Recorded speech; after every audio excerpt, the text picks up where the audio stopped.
అందరికీ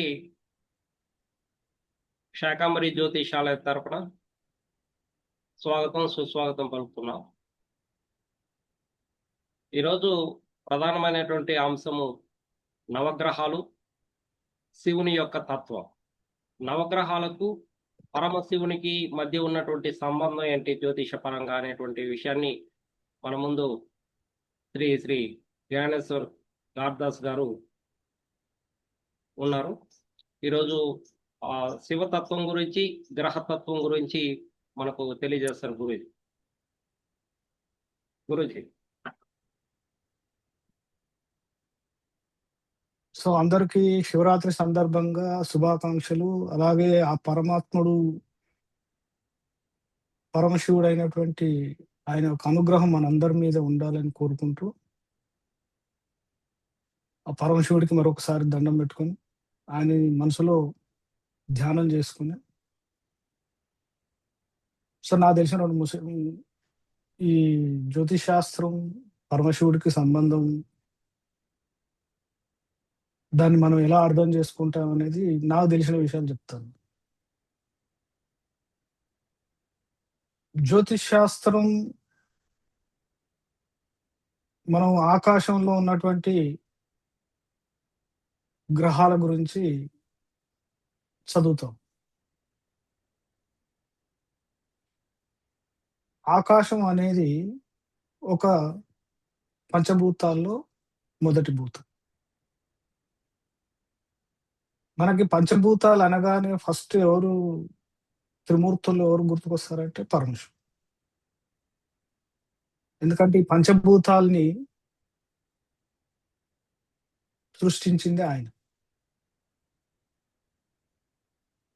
ఎందుకంటే సమస్తం ఈ కంటికి కనిపించేటువంటి లోకాలు, కనపడని లోకాలు, మనకున్న పురాణాల్లో రకరకాల సాహిత్యాల్లో ఉన్నటువంటి వర్ణనలు ఏవైతే చెప్పారో ఆ లోకాలన్నీ ఊర్ధ్వలోకాలు, అధోలోకాలు, అవన్నీ ఒక ఆకాశం అనేటువంటి పంచభూతాల్లో ఆ తత్వంలో ఉన్నాయి. సమస్త రాశి మండలం, సమస్త గ్రహ మండలం, సమస్త లోకాలు ఈ ఆకాశతత్వం అనేటువంటి ఒక మొదటి పంచమహాభూతాల్లో మొదటిది దాంట్లో ఉంది. తర్వాత దాని నుంచి మిగతా పంచమహాభూతాలు వాయువు, తర్వాత అగ్ని, తర్వాత జలం, తర్వాత పృథ్వీ. ఇవి తత్వాలు. పృథ్వీ అంటే మనం ఏమనుకుంటామంటే మన పృథ్వీ అంటే భూమి అనుకున్నాం, ప్లానెట్ కాదు. పృథ్వీ అనేటువంటిది ఒక తత్వం.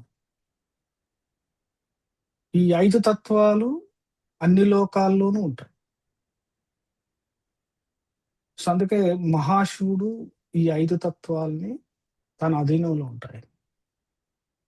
అందుకే ఆయనకి ఈ 5 రూపాలుగా శివుడిని పంచాక్షరం, పంచమహారూపాలు, ఆయనకి పంచనామాలు కూడా ఉంటాయి ఈ మహాభూతాలకు సంబంధించి.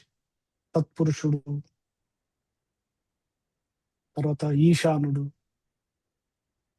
మొదలైనటువంటి 5 నామాలు ఉంటాయి ఆయనకి. అందుకే పంచ మహాభూతాలకు సంబంధించి ఆ నామాలు, ఆయన రూపాలు. ఆ రూపమే ఈ తత్వం.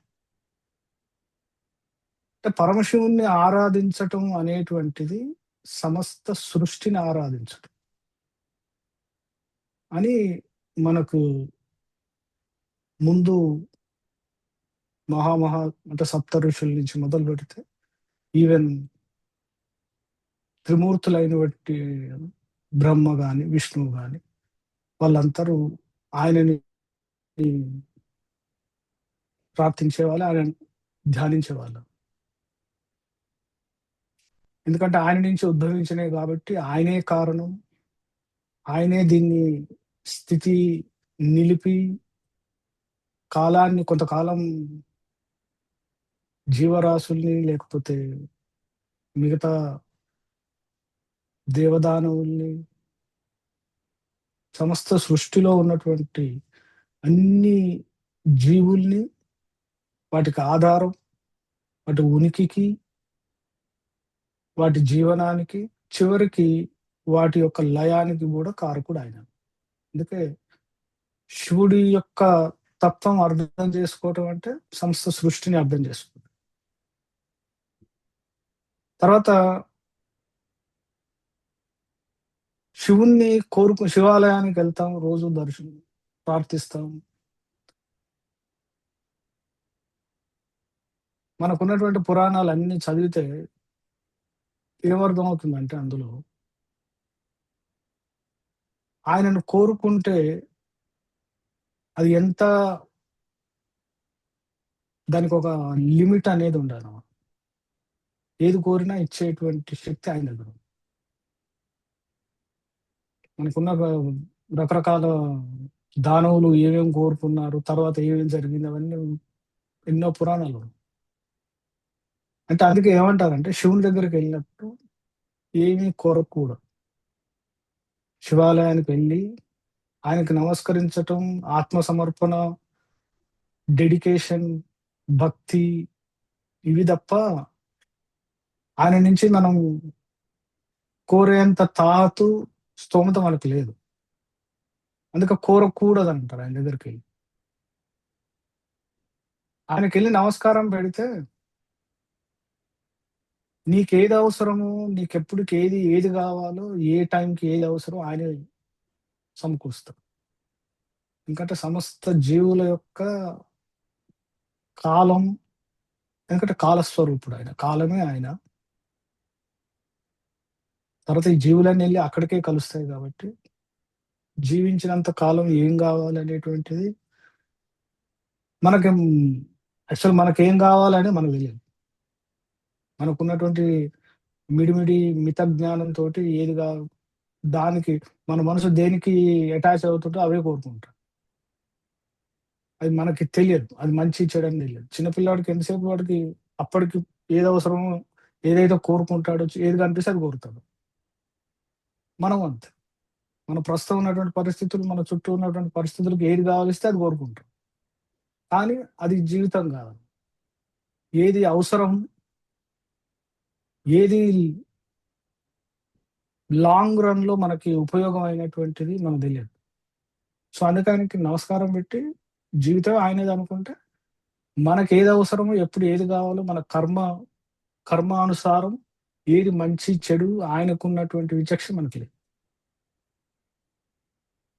తర్వాత ఈ గ్రహాలు అన్ని జాతకాల్లో అవే 9 గ్రహాలు రకరకాల పొజిషన్‌లో ఉండి ఒక్కొక్కరి కర్మ ప్రకారం వాటి పనులు చేస్తుంటాయి. సరే బృహత్పరాశర హోరాశాస్త్రంలో చెప్పినట్లు పరిహారాలని చెప్పాడు ఆయన చివరికి. జ్యోతిశాస్త్రాన్ని అంతా చెప్పి చివరికి పరిహార అధ్యాయం అని ఉంటుంది అంత. ఒక్కొక్కరు దోషకాలంలో పుట్టిన వాళ్ళందరికీ గ్రహ దోషాలు, నక్షత్ర దోషాలు, పంచాంగ దోషాలు, రకరకాల దోషాలు శాస్త్రం చదివితే మీకు అర్థమవుతుంది. ఆ దోషాలన్నీ నివారణకి పరిహారాలు చెప్తారు. అయితే ఆ పరిహారాలు చెప్పినప్పుడు పరాశర మహర్షి అంటాడు చివరికి వీటన్నిటికీ ఒక పరమశివుని ఆరాధిస్తే మిగతా ఏవి అవసరం లేనంటున్నాడు. అంటే అల్టిమేట్ లెవెల్ పొజిషన్ అనేటువంటిది పరమశివునికి ఇస్తుంది. ఆయనని ధ్యానించిన, అభిషేకించిన, ఆత్మ సమర్పణ చేసుకున్న, సో ఆయనకి పూజా విధానాలు కానీ, ఎలాంటి కాల పరిమితులు కానీ, ఎలాంటి లేనటువంటి పూజా విధానం ఆయన. సరే తర్వాత మన అవసరార్థం కాలం బట్టి, ప్రాంతాన్ని బట్టి రకరకాల పూజలు, రకరకాల పద్ధతులు అవన్నీ వచ్చాయి. సో పరమశివుని ఆరాధించడానికి ఏ పద్ధతులు, ముహూర్తాలు ఏవీ లేవు. ఓన్లీ శరీరం, మనసు, ఆత్మ. వీటితోటి ధ్యానించటం, ఆయన ప్రార్థించటం, ప్రయత్నం చేస్తానమ్మా. ఆత్మసమర్పణ, ఈ మూడే ఆయనకి ఇంపార్టెంట్. తర్వాత మనకు ఉన్నటువంటి ఎన్నో రకాల యోగా పద్ధతులు ఉన్నాయి బయట. ఈ యోగా పద్ధతులన్నిటికీ అసలు యోగా అన్నదానికి, తర్వాత కుండలిని అనే శబ్దానికి, తర్వాత జీవి యొక్క అంతిమ పరమార్థం ఏమిటి అనేది చెప్పేది ఈ యోగ మార్గంలో చూస్తాం మనం. ఎందుకంటే దాన్ని చివరికి ఆత్మ ఏం చేస్తుంటే రకరకాల జన్మలు ఎత్తి పూర్వజన్మల్లో సంపాదించుకున్నటువంటి కర్మంతా క్షయం చేసుకొని చివరికి ఆయనలో లీనం అవ్వటమే ఈ ఆత్మ ప్రయాణం. మధ్యలో ఆత్మ ప్రయాణంలో ఎక్కడెక్కడ ఆగుతాం, ఎక్కడెక్కడ ఎన్ని రకరకాల శరీరాలు, రకరకాల లోకాలు, అవన్నీ తిరిగి తిరిగి చివరికి ఎక్కడికో చేరుతాం. ఆయన దగ్గరే చేరాలి యాక్చువల్. సో ఇవన్నీ అవసరం లేకుండా ఒక సరైన మార్గంలో ఆయన దగ్గరకు వెళ్ళటానికే యోగా పద్ధతి అనేటువంటిది ఆయన నుంచి. ఎందుకంటే ఆయనే ఆది యోగి అన్నారు. ఆయన యోగి. యోగా పద్ధతులన్నీ ఆయన నుంచి ఉద్భవించినవి. సో నిరంతరం ధ్యానంలో ఉండేటువంటి త్రిమూర్తుల్లో ఇతను ఒకడు. ధ్యానం అనేది మనకు అర్థమైనటువంటి ధ్యానం కాదు. ధ్యానాలు రకరకాలు ఉంటాయి. మనకు తెలిసినవి కొన్ని అని. పరమశివుడి ధ్యానం వేరు. సో అందుకే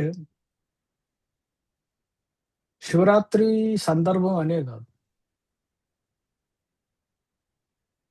భగవంతుణ్ణి ధ్యానించటం అనేటువంటిది దానికి సమయం, ఓన్లీ సమయానుకూలం మాత్రమే ధ్యానం కాదు.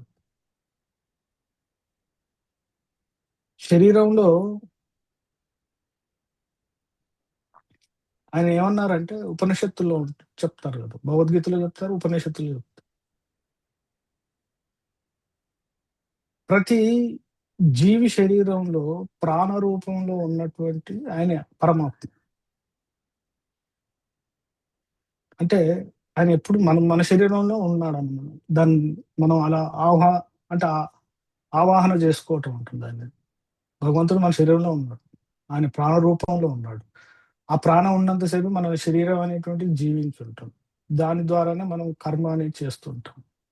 సో మన శరీరం ఉనికికి ఈ ప్రాణం అనే దానికి కారణమైనటువంటి ఆ పరమాత్మ స్వరూపుణ్ణి నిరంతరం ధ్యానించడం. దానికి ఒక సంవత్సరంలో ఒక రోజు అని కాదు, నెలలో ఒక రోజు అని కాదు, డేలో ఒక టైం. నిరంతరం దాన్ని మన వెనక మనసు లోపల లేదా హృదయం లోపల ఎవరైతే ఆ పరమాత్మ శక్తిని, ఉనికిని గుర్తించి ధ్యానించి దానికి సమర్పణ చేసుకుంటారు, అది నిజమైనటువంటి భక్తి లేదా కర్మక్షయానికి వెళ్ళే మార్గం అన్నమాట. దాన్నే యోగం అంటాం. ఇంకా మార్కెట్లో ఎన్నో పద్ధతులు,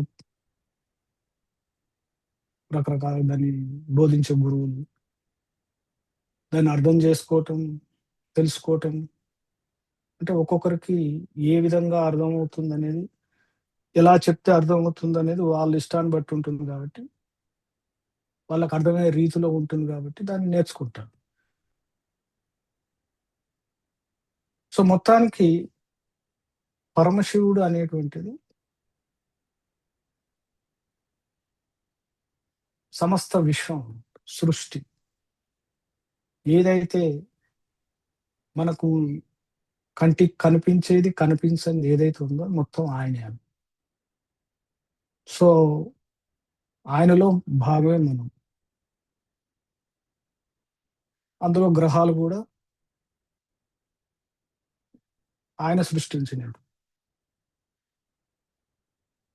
సో గ్రహాలు కూడా ఏం చేస్తున్నాయి అంటే వాటి నియమానుసారం ఆకాశంలో తిరుగుతూ కర్మని ప్రతి జీవి చేసుకున్నటువంటి కర్మని వాళ్ళకి ఆయా విధంగా, ఆయా సమయాల్లో అందేట్టు చేయటమే ఆ గ్రహాల యొక్క పని.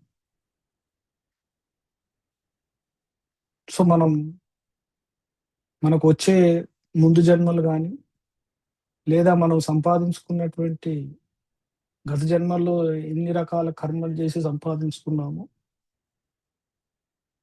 దాంట్లో ఆ కర్మనంతా క్షయం చేసి, మనల్ని సన్మార్గం వైపు నడిపే విధానం గాని, పద్ధతి గాని, గురువులు గాని, లేపోతే వీటన్నిటికి కారణమైనటువంటి మన మెదడులో అంటే మన మనసులో వచ్చే ఆలోచనని, దానికి కారణమైనటువంటి బుద్ధిని ప్రేరేపించి సద్బుద్ధిని ప్రసాదించమని, లేదా దానికి సంబంధించిన ఆలోచనని ప్రసాదించమని ఆయనని కోరుకోవటం. అది నేను అర్థం చేసుకున్నటువంటి శివుని యొక్క తత్వం. నేను మాక్సిమం అదే పాటిస్తాను. ఈ జ్యోతిషాస్త్రం గూడా మనకి ఇందులో ఉన్నటువంటి గ్రహాలు అవి నిరంతరం, నిత్యం రకరకాల వ్యక్తుల్లో ఏ రకంగా కర్మని వాళ్ళ జీవితాల్లో ఎలా చూపిస్తుందనేటువంటిది చూస్తే అర్థమవుతాం. వ్యక్తులు కర్మకి ఎలా బద్ధులై ఉంటారు. కర్మని ఎలా తెలియక ఆ కర్మబంధంలో ఇరుక్కొని బయటికి రాలేక ఇరుక్కున్నామనే సంగతి కూడా చాలా మందికి తెలీదు. ఎందుకంటే మనకు ప్రపంచం ఈ పంచభూతాలతో కూడినటువంటి మాయ అనేటువంటిది ఆ రకంగా మనల్ని కప్పేసి మనం అందులోనే ఈదుతూ ఉంటాం. బయటికి రాదు. ఒడ్డనేది తెలియదు. ఎప్పటికో గాని ఏదో పుణ్యవశాన ఒడ్డుకు చేరుకోవాలి, ఇందులోంచి బయటపడాలి అనేటువంటి ఒక ఆలోచన కలుగుతుంది. కలిగినప్పుడు దానికోసం జీవుడు ఏం చేస్తాడంటే ప్రయత్నం చేస్తాడు. అదృష్టం ఏందంటే ఎప్పుడైతే ఈ శివుని యొక్క తత్వం అర్థమయ్యేటువంటి అవకాశం ఉందో అది చాలా అదృష్టం. అట్‌లీస్ట్ ఏందంటే మనకు ఆయన చెప్పినటువంటి శివుడికి సంబంధించి ఎన్ని పురాణాలు ఉన్నాయో, వేదాల్లో గాని, ఉపనిషత్తుల్లో గాని, ఆయన వైపు ఆలోచిస్తేనే చాలు అనేటువంటి విధంగా చెప్తారు. సో, దాన్ని సద్వినియోగం చేసుకొని మీరందరూ సరే ఎలాగో మనం ఇక్కడ జ్యోతిష్ శాస్త్రంలో ఏదో ఎన్నో జన్మల పుణ్యం వల్ల ఈ శాస్త్రంలోకి అడుగుపెట్టం ఉంటాం. ఊరికే రాము ఇందులో. జ్యోతిష్ శాస్త్రంలో జాతక చక్రంలో శివుడికి సంబంధించి ఒక భావం ఉంది. దాన్ని హరభావం అంటాం. లేదా రుద్రభావం అంటాం దాన్ని. అంటే లాభస్థానం. దాంట్లో ఏకాదశ రుద్రులు ఉంటారు దాన్ని అధిపతులు. సరే అది పూర్తిగా రుద్రునికి సంబంధించి, శివుడికి సంబంధించినటువంటి భావం. హరభావం అంటే దాని మీనింగ్ ఒక రుద్రుడు గాని, హరుడు గాని చెప్పేది ఏంటి వీళ్ళు సంహరించేవాళ్ళు. ఒక రకంగా వాళ్ళు కిల్లర్స్. డిస్ట్రాయ్ చేస్తారు. సో, దేన్ని డిస్ట్రాయ్ చేస్తారంటే జాతక చక్రంలో లాభస్థానం అనేటువంటిది వ్యక్తి యొక్క జన్మజన్మాల నుంచి మోసుకొచ్చినటువంటి కర్మల వల్ల ఒక వాసన. ఎట్లాంటి వాసన? తీరని కోరికలు ఏవైతే ఉంటాయో, ఆ కోరికలు ఏమైతాయి అంటే మనసులో ప్రింట్ అయి ఉంటాయి. వాసన రూపంలో జన్మ జన్మకి అవి క్యారీ అవుతుంటాయన్నమాట. ప్రతి జన్మ నుంచి ఇంకో జన్మకి, ఇంకో జన్మ నుంచి. కోరిక అనేది ఒకసారి మనసులో పుట్టిన తర్వాత దానికి ఒక స్టాంప్ అనేది బ్రెయిన్‌లో ఏర్పాటయిపోతుంది. అది తీరేంత వరకు ఆ ఆత్మకి ఆ బంధం నుంచి బయటపడదు. సో, అవన్నీ ఎక్కడుంటాయంటే చంద్రుడు, ఈ లాభస్థానం. ఇద్దరు క్యారీ చేస్తారు. సో, లాభస్థానానికి సంబంధం జాతకంలో ముఖ్యంగా చంద్రుడితో గాని, లగ్నాధిపతితో గాని, రవితో గాని ఈ 3 ఏందంటే ఇంపార్టెంట్ గ్రహాలు లేదా పాయింట్స్ అంటాం. రవి, చంద్ర, లగ్నం. ఈ మూడిటికి లాభభావానికి సంబంధం ఏర్పడినప్పుడు వ్యక్తి ఏమవుతాడంటే కర్మల వల్ల అంటే పూర్వజన్మలో ఇతను కోరుకున్నటువంటి వాసన ఏదైతే కోరికల వాసన ఏదైతే ఉందో దానికి ఎడిక్ట్ అవుతుంది. వాసన అంటాం దాన్ని. లేదా మోహం అంటాం. కోరికలు అవి తీర్చుకోవటానికి. మనం ఒక రకంగా చెప్పాలంటే జన్మెత్తటమే తీరని కోరికలను. కోరిక వల్లనే ఆ కర్మ క్లియరెన్స్ అవ్వకపోతేనే జన్మెత్తాలి. దేవి భాగవతంలో చెప్తారు. దేవతలు ఒకవేళ దేవతలు కూడా మోక్షాన్ని పొందాలంటే వాళ్ళు మానవులుగా రావాలి. ఇక దేవతల నుంచి కిందికి మధ్యలో సెమీ దేవతలు అంటాం. డెమి గాడ్స్ అంటాం వాళ్ళు. అంటే యక్ష, కిన్నెర, కింపురుష, గంధర్వులు అనేటువంటి రకరకాల దేవజాతులు, దానవ జాతులు అనేటివి ఎన్నో ఉన్నాయండి. అంటే ఈ సృష్టిని నడిపే అవసరార్థం వాళ్ళ ఆయా లోకాల్లో ఉండి వాళ్ళకి అప్పగించిన పనులు వాళ్ళు చేస్తూ ఉంటుంటారు. ఈవెన్ వాళ్ళకి కూడా మోక్షాన్ని పొందాలంటే మానవ జన్మ ఎత్తాలి. ఎందుకంటే మానవుడికి మాత్రమే డైరెక్ట్‌గా మోక్షం ద్వారా పరమాత్మను చేరుకునే అవకాశం ఉంది. సో, మనిషి సంపాదించుకున్నటువంటి కర్మలు, ఆ కర్మల్లో చాలామంది ఏందంటే డిజైర్స్‌గా మిగిలిపోతాయి. తీరని కోరికలు మిగులుతాయి. వాటి సాధన కోసమే, వాటిని అనుభవించటం కోసం, లేదా వాటిని ఫుల్‌ఫిల్ చేసుకోవటం కోసమే నిరంతరం మనిషి ఏం చేస్తుంటాడంటే శ్రమిస్తూ ఉంటుంటాడు. ఒకసారి మనసు అనేటువంటిది మనసు చుట్టూ ఒక పొర, మాయ పొర. అంటే మనం ఎక్కడి నుంచి వచ్చాం, ఏదని అవన్నీ అవసరం ఉండదు వాటికి. మొత్తం మెటీరియల్ లైఫ్‌లో సంపాదన, చుట్టూ ఉన్నటువంటి పరిసరాలు, ప్రపంచం, బంధువులు, తర్వాత పరిసరాల నుంచి అంటే ప్రకృతి నుంచి వచ్చేటువంటి సుఖాలు, భోగాలు శరీరం ద్వారా అనుభవించడం. వీటిలోనే ఉంటాడు. తర్వాత శరీరానికి అప్పటికప్పుడు కలిగే కోరికలుంటాయి. Long run కోరికలుంటాయి. పూర్వజన్మ నుంచి వచ్చే కోరికలు. వీటిని ఎప్పటికప్పుడు తీరుస్తూ ఉండాలి. శరీరం, మనసు ఏం చేస్తుందంటే ఒక కోరిక తీరిన తర్వాత ఇంకో కోరిక ఎప్పటికి రెడీగా ఉంచుతుంది. ఒకటి తర్వాత ఇంకోటి. ఒకటి అయిపోగానే ఇంకోటి. ఒకటి తీరనంత సేపు దాంట్లోనే ఉంది. అది తీరిన తర్వాత రెండోది ముందుకు తెస్తుంది మనసు. అందుకే ఈ లాభభావం అనేటువంటిది మనకి దీనికి కారణం అవుతుంది. డిజైర్స్‌కి కారణం. అంటే ఒక రకంగా చెప్పాలంటే మనిషిని వెనకుండి నడిపిస్తున్నాం. జీవించటానికి కావలసిన దాన్నేమంటారంటే ప్రచేతనం అంటాం.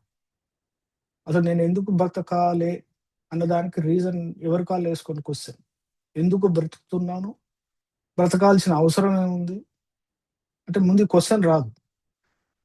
బట్ రేపటి కోసం అనేటువంటిది మనం నిరంతరం ఏం చేస్తుందంటే మన హోప్, ఒక ఆశ, అవకాశం. మనిషి ఎప్పుడూ ఆశతో ఉంటాడు. ఆ ఆశ అనేది ఎక్కడి నుంచి ఇస్తుంది అనేటువంటిది వెతికితే మీకు మనసులో ఉందా అది? హార్ట్‌లో ఉందా? సరే, సోల్ అనేది శరీరంలో ఎక్కడుందనేది కనుక్కోవడం చాలా కష్టం కాబట్టి అది దాని ద్వారా తెలుసుకోవటం ఇంపాసిబుల్. మిగిలింది ఒకటేందంటే మనకున్నటువంటి మనసు, ఆలోచన. అంటే నేను ఎందుకు బ్రతుకుతున్నా అనేటువంటిది క్వెషన్‌లో ఆ ప్రశ్నలోనే మీకు ఎంతో సాధన చేస్తే తప్ప ఆ ప్రశ్నకు సమాధానం దొరకదు. అంటే జీవించటానికి కావలసినటువంటి ఆశ అనేటువంటిది ఒకటి నడుపుతూ ఉంటుంది.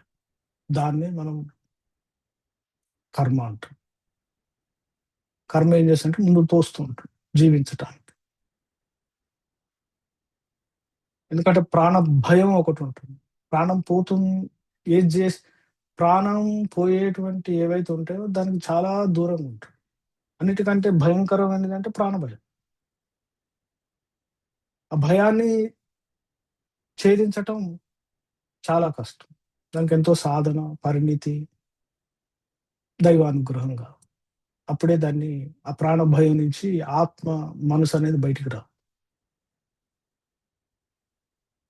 అయితే ఈ లాభభావంలో ఇప్పుడు ఇంతకుముందు హరభావం అన్నాం. ఇంట్లో ఏకాదశ రుద్రులుంటారు. యాక్చువల్లీ వాళ్ళ పనేంటిదంటే, ఈ కర్మ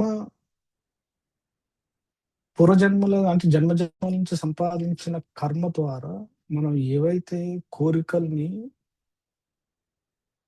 ఒకదాని మీద ఒకటి పేర్చుకుంటూ మన కోరికల లిస్ట్ మనకు తెలియదు ఎంతుందో. తర్వాత ఆ కోరికలు తీర్చుకోవటం చేసేటువంటి కర్మ ఉంటుంది. మంచి కర్మ ఉంటుంది, చెడు కర్మ. చెడు కర్మ అయితే దుఃఖం శారీరకం ద్వారా అనుకోవచ్చు, భౌతికంగా కావచ్చు, లేదా మిగతా బంధాల ద్వారా కావచ్చు అనుభవించాల్సి ఉంటుంది. నెగెటివ్ కర్మ. పాజిటివ్ కర్మ ఉందనుకోండి సుఖం, శారీరకంగా సుఖం, ప్రకృతి ద్వారా సుఖం, మానసికమైనటువంటి సుఖం ఇవన్నీ ఇవన్నీ అనుభవించాలి. ఏదైనా కర్మ ఏదైనా కావచ్చు. కర్మ అనేది క్లియరెన్స్ అవ్వాలి. అంటే దాన్ని పూర్తిగా ఈ శరీరం ద్వారా ఒక శరీరం సరిపోకపోతే ఎన్ని శరీరాలు కావాలి అంటే ఎన్ని జన్మలు కావాలో అన్ని జన్మల ద్వారా శరీరాన్ని అంటే ఆ కర్మల్ని క్లియరెన్స్ చేసుకుంటూ వస్తాయి. ఒక్క శివుడికి మాత్రమే అది యోగాలో చెప్తారు. జన్మ జన్మల నుంచి ఉన్నటువంటి కర్మని నాశనం చేసేటువంటి ఈ ఏకాదశ రుద్రుడు మనకి కోరికల రూపంలో మన మనసులో పేరుకుపోయినటువంటి వాటిని అరిషడ్ వర్గాలు అనొచ్చు, లేదా అటాచ్మెంట్స్ అనొచ్చు. ఎప్పుడైతే మనిషి కోరికలు లేకుండా ఎప్పుడైతే ఉంటాడో ఇక ముందుకి అంటే రాబో కర్మలో కర్మ అనేది పెరగదు. నిష్కామ కర్మ అంటాం దాన్ని. సో ఎప్పుడైతే నిష్కామ కర్మ చేస్తామో ముందు జన్మల్లో అనుభవించాల్సినటువంటి బ్యాలెన్స్ పెరగదు. సరే గత జన్మలో మిగిలిన బ్యాలెన్స్ ఎలాగో అనుభవించాలి. దాన్ని మనం ఏం చేయాలి? అట్లీస్ట్ ముందు జన్మలో కావాల్సిన కర్మ చేయకుండా ఉంటాం. నిష్కామ కర్మ. సో దానికే ఈ ఏకాదశి రుద్రులు అనే వాళ్ళు హెల్ప్ చేస్తారు. అందుకే 11th హౌస్‌లో ఏమవుతుందంటే కొంతమంది సాధనలు దిగగానే ఆ కర్మ క్లియరెన్స్‌కి సంబంధించి కొంత శారీరకంగా అనుభవించాల్సి ఉంటుంటుంది. కాబట్టి దీర్ఘకాలిక రోగాల్లో పడిపోతాం. మనం ఏమనుకుంటామంటే ఇదేదో సాధన చేయటం అనేసి రోగం తెచ్చుకున్నాం. సో రోగం వచ్చిందంటే అర్థం ఏంటంటే మిగిలిపోయిన కర్మ అనేది క్లియర్ అయిపోతుంది.